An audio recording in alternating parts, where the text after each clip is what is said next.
Introducing Dhyan Sreenivasan 2.0. ഇനി 3.2, 4.2, 5.2, അവസാനം ഒരു ഓ. എല്ലാം കഴിഞ്ഞൊരു തിരിച്ചൊരു വരവുണ്ട്. ഓ ധ്യാൻചേട്ടൻ ശരിക്കും സെറ്റില്. ഇപ്പൊ നമ്മൾ സംസാരിക്കുമ്പോ വേണമെങ്കിൽ നമുക്ക് കുറച്ച് തള്ളി മറിച്ചിട്ടൊക്കെ സംസാരിക്കാമല്ലോ, സെൽഫ് ബൂസ്റ്റിങ്ങിന്റെ പരമായിട്ട്. അങ്ങനെ ഒരു തള്ളിമറിക്കൽ ഞാൻ ഇങ്ങനെ തന്നെ മതി, അങ്ങനെയാണോ? എനിക്ക് ഇവരെ പോലെ എനിക്ക് സക്സസ് ഇല്ലല്ലോ. ഇവര് സക്സസ്ഫുൾ ഇൻസ്റ്റാഗ്രാം, സൂപ്പർ ഹിറ്റ് പടങ്ങളില്, നമ്മള് ഒന്നും ഇല്ലാണ്ട് വരുന്ന. അപ്പൊ എനിക്ക് അവിടെ ഇവരവിടെ നിൽക്കുമ്പോ നമുക്കാണ് ടെൻഷൻ. ഇന്നലെ ചേട്ടൻ്റെ ഒപ്പമായിരുന്നു. ഇന്നലെ ചേട്ടൻ്റെ ഒപ്പമായിരുന്നു. ഭയങ്കര കണ്ടിട്ടുണ്ട്. കൗണ്ടർ എന്ന് പറഞ്ഞുണ്ടല്ലോ, ഞാൻ പറയാം, ഹിറ്റ് സിനിമ എഴുതി വരുന്നൊരു നായകൻ.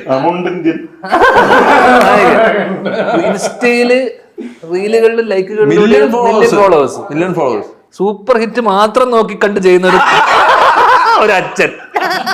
ഇതിനിടയിൽ നമ്മൾ എന്താണ് ഇവരെല്ലാം കൂട്ടുപിടിച്ചിട്ട് വന്നേക്കാണ് ഇപ്രാവശ്യം ഹിറ്റ് അടിക്കാനായിട്ട്. എല്ലാവരുടെ കൂടി ഞാൻ എന്നെ രക്ഷിക്കാൻ വേണ്ടി വന്ന ആൾക്കാരാണ് ഇവരൊക്കെ. നക്ഷത്രം നോക്കി എന്നോട് ചോദിച്ചു, ചേട്ടാ എന്റെ മകൻ എന്നാണ് ഞാൻ അറിഞ്ഞ മകൻ എന്റെ വിശാഖം ഉണ്ടാക്കിയ സിനിമയാണ്. ടീമിനെ ഇറക്കിയില്ലേ? ഇത് പാടില്ല, ചിന്തിക്കലും വേണ്ട.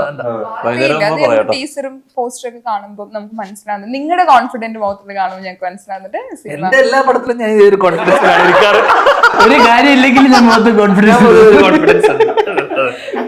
ഇവരൊക്കെ ഓൾറെഡി നമുക്ക് ഈ സിനിമ ഫീൽഡിലാണ്ട് അറിയാം. നിങ്ങളുടെ രണ്ടുപേരും അറിയാൻ വഴിയില്ല. ഇല്ല, ഞങ്ങൾക്ക് സത്യം പറഞ്ഞ ധ്യാൻ ചേട്ടനാണല്ലോ എതിരാളി. പിന്നെ യൂട്യൂബിൽ നമ്മളെക്കായി വീഡിയോസ് പുള്ളിയുടെ സിനിമകളാണ് വരുന്നത്. നമ്മളെ വീഡിയോസ് കൂടുതൽ പുള്ളിയുടെ സിനിമകൾ ഇറങ്ങുന്നത്.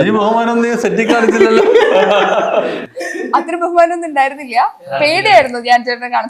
പിന്നെ ആദ്യത്തെ ദിവസം പേടിയായിരുന്നു. താടിക്ക് തട്ടാത്ത ഒരു ദിവസം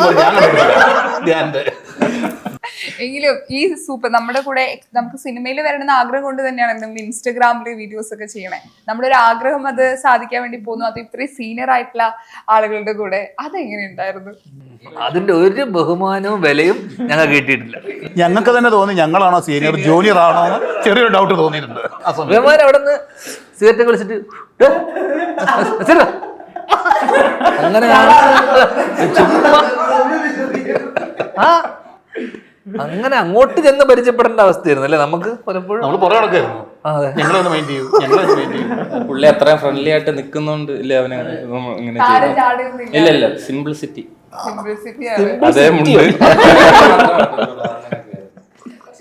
അതേ മുണ്ട് ഷർട്ട് മാത്രമേ മാറ്റത്തുള്ളൂ. ആണോ സിംപ്ലിസിറ്റി?